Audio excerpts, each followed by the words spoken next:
Soko subscribing awo onyigene kukadde osobola kubanga omanya buli kimwe kigenda maaso mu ggwanga Uganda wano ku the buzz UGOka buli kimwe ojja kuba okifuna. Emabega kwabo bo badde otugoberera bulungi ka audio kabadde katambula mu mawulire nga Daniel ayogera nti ye ne Chameleon separating adda wabula ekibagata bibana baabwe atamuwa respect nga tata wabana be naye agamba nti bya relationship ebyobufumbo byagwawo ye Daniel. Still mu ka audio Daniel yayogera nti ali mu kuteekateeka okuzimba enju ye e Kampala akimanye nti abeeramu yeka ne Chameleon abeera yeka ye Daniel.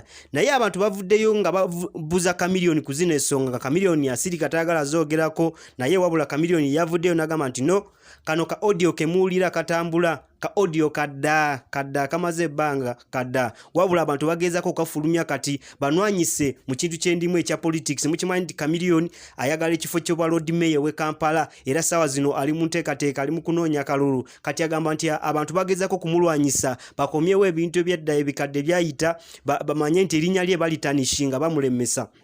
Chameleon yagamba nti byo byonna ne bwe binafuluma ne banoogera biki still tajja kuva ku mulamwa. Ukimanyi nti ebintu bwe bito oluusi bikujja ku mulamwa no losing focus abasajja ne banga bakuwangudde mu kazanyo. Naye Dr. Jose Chameleon yagamba nti ebyo byonna bya bulimba abawagizi be temubigenderako. Chameleon ekintu ayagala tukiguse akituse ku top nga Lord Mayor wa Kampala ye Dr. Jose Chameleon. Naye kyolina okola subscribing awo onyigene kukadde buli kimoja kuba okifuna bulungi wanoka ku the buzz UG.